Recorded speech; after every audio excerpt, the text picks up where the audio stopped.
Hello, welcome to Tips, Tricks, and Tidbits. We are going to be covering a topic that a number of you have asked for, and it is what the heck do I do before I list my home? So there are things all over the internet you can read. Most of them are pretty basic. A lot of them don't touch on things that are really important, but you may not think of. So we're going to dive into that. I am just going to kind of go through everything and keep the ball moving. If you have any questions, throw them in the chat and I'll respond in the chat so we can keep everything going. So yeah, top 10, super fun. Number one is pretty basic. One of the reasons I'm actually purposely in my kitchen, and that is to declutter your home. As you can see behind me, this way. I have tons of stuff on my counter over here because we live here, right? It's just convenient to have things readily available. However, when we're taking pictures or a buyer's going through your home, you definitely do not want a whole bunch of stuff just sitting there. It looks bad, right? So definitely anything that you can put in cabinets, do it. If you follow me on social media, you might have seen where I've put people's spices and medicines and all kinds of weird stuff in their oven for a picture because they haven't figured out a spot yet. Little things like that seem crazy, but they really, really, really make your house pop in those photos. Also keep that in mind when people are touring. They want to see your beautiful counters, your great backsplash. They don't want to see all your stuff. Number two kind of goes along with that. That is my other side. You can see my baby on the fridge over here. You want to depersonalize as much as you can. I know that that's really hard because you are living in your home, right? But people don't want to necessarily see your family. Not only is that a potential safety issue, but it also just makes it feel like they're in a weird stranger's house and not a home that they can envision being theirs. So make sure you take down anything that is really personal. Even really religious things can sometimes be off-putting. I know that that sounds weird, especially if you are fully into your faith or, you know, astrology or whatever it may be that you have all over your home. Everyone does not feel the same as you. And I have had buyers ask if there's something wrong with a house because there's a cross over every doorway. It's just that that's what made the owner feel welcome, but it did not make that particular buyer feel welcome. So keep that in mind. Another thing to consider while you're moving out stuff, with the declutter, depersonalization, you really want to remove anything that you're not using on a daily basis. It just makes your home look cluttered. Anything that you can put in storage, do. If you don't have storage, but you do have a garage, a lot of people stack it up in the garage. I don't prefer that, just because showing the garage space available is great as well.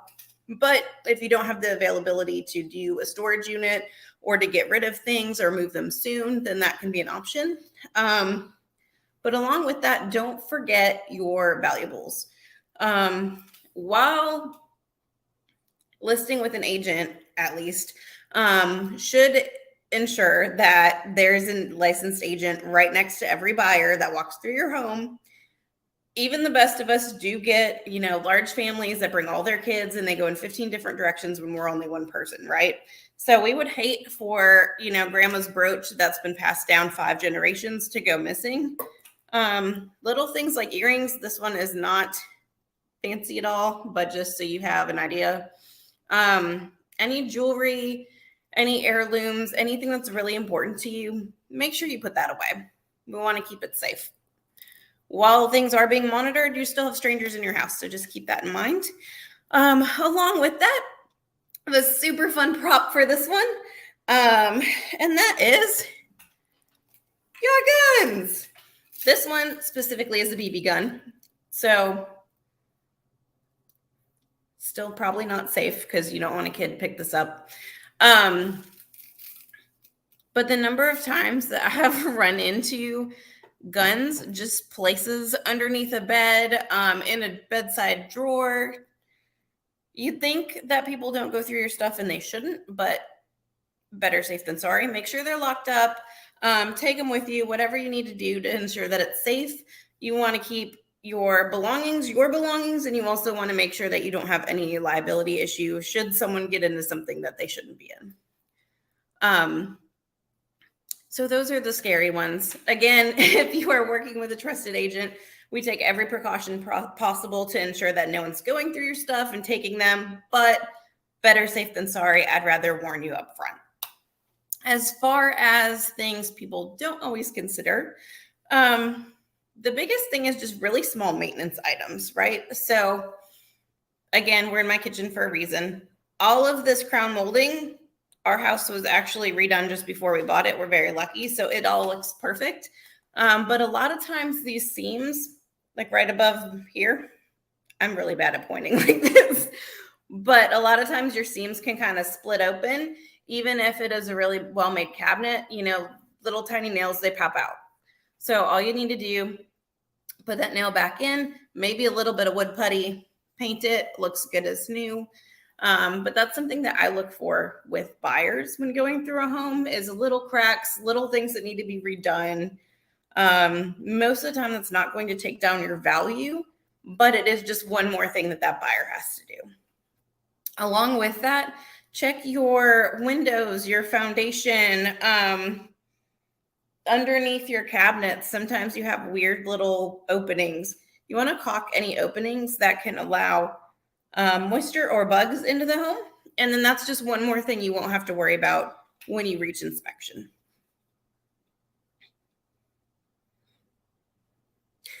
Sorry, I feel like I've been talking a mile a minute. So again, I know I'm throwing a lot at you. I'm going to keep going, but if you have questions on any of the information I've given so far, go ahead and put that in. That was number 5 with caulking. So then the next one goes along with it, and it's things that you don't think about.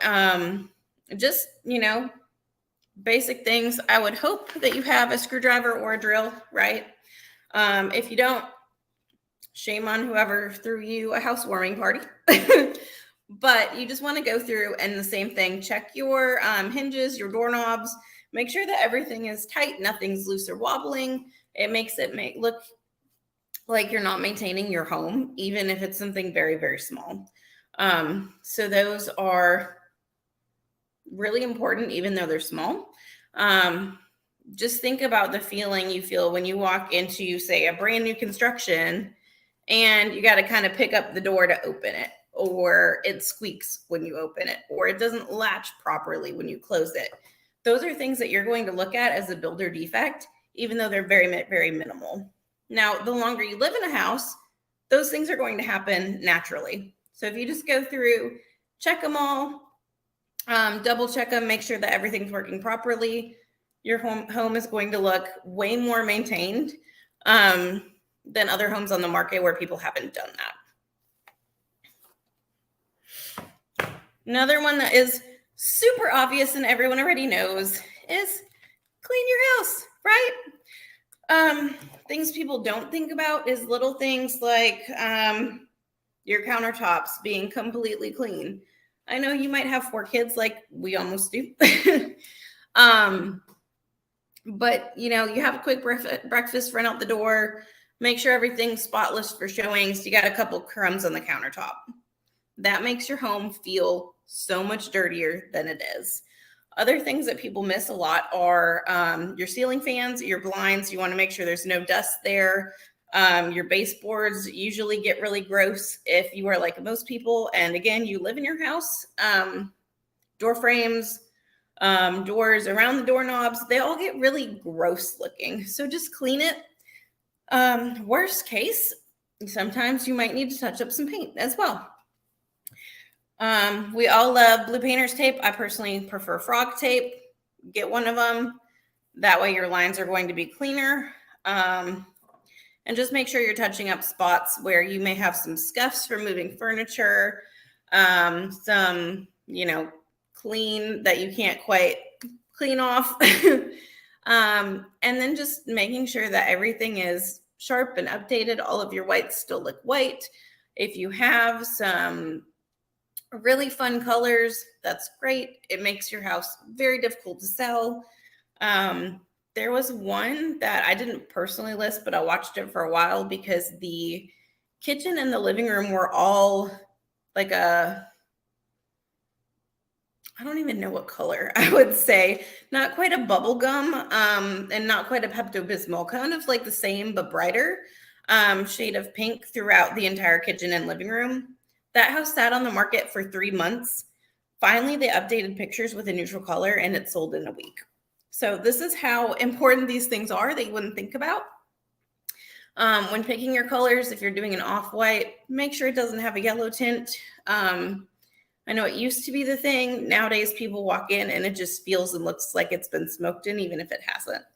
So those are important for the interior. As far as your exterior, same thing. If you have peeling paint, really, really sun damaged paint, you may want to reconsider painting your entire house.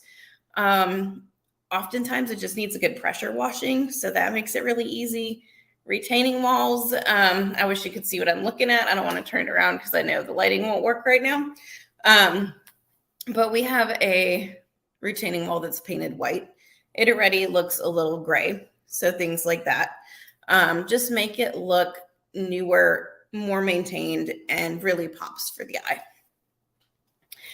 Another thing on your exterior is super fun for me because a lot of you know that my husband does lawn care. That is missed a lot. You know that you don't want grass like up to here because it's a jungle. You can't get in. It looks like no one takes care of it. But little things go a long way too. Making sure that your bushes and hedges are trimmed. If you have mulch beds or flower beds or anything like that in the front of your yard, make sure they're upkept. Even if you're not a gardener, just pull out the weeds, pull out the dead things. It's honestly better to have nothing in it than a bunch of crap that looks like you didn't do it intentionally. With that, another thing that is really easy, but most people don't do, is edging your driveway and sidewalks. If you don't know what that is, it's exactly what it sounds like. You can get a manual edger for like $30. You can hire a lawn care professional who probably has something that'll get it done faster. My husband has like a gas edger. It's really fast, really fun, a little bit scary, but it just creates a clean line between your walkways and the grass, which makes everything look way more maintained than if you don't do that. And it's one of those little things that really catches the eye and looks polished, even when you can't quite put your finger on what it is that's doing that. So make sure that you are maintaining your yard. The last thing that is super fun, because I learned it the hard way when I was a newer agent, is always make sure that you have extra keys. So any decent agent is obviously going to put a lockbox on your house, ask you for a key to the lockbox. That is not enough because sometimes those jam and that can create a problem. So coming from experience, when people put a key in a lockbox wrong, it can ruin the lockbox and then you can't get the key out. And then you have to take off the doorknob and sometimes the entire door to get the lockbox off the house and gain access. And it's a whole thing. And I don't want to have to come to you at work and ask for that. So personally, when a client gives me a key, first thing I'm going to do is go make at least one copy. And I'm going to keep the other copy in a safe space for me personally, so that if anything happens, I can come to the rescue. You're not bothered. If you are selling yourself or working with another agent, just make sure that you have an additional key that is readily available for someone to come switch that out if need be. If you are in the areas I work, obviously you found an agent. Congratulations. If you are outside of the area, I do have partnerships with agents all over the country, and even beyond that into international. So I'm happy to help. But those are my 10 tips. Just going back over it: declutter, depersonalize, remove your valuables, remove your guns, make sure you're caulking, tightening, painting, cleaning, taking care of your yard, and getting some extra keys. So I hope that this was helpful. And some of these are tips that you don't see all over the internet. Another step too, you can go so far as to stage it. We do that a lot with the furniture that's already in your home and just move it around so that it looks a little bit more put together than what you normally live in. Unless you live like a magazine, great. I don't. So again, I have loved watching the questions come through. If you guys think of any more later, you can always give me a call, text, reach out on social media, and I look forward to talking to you soon.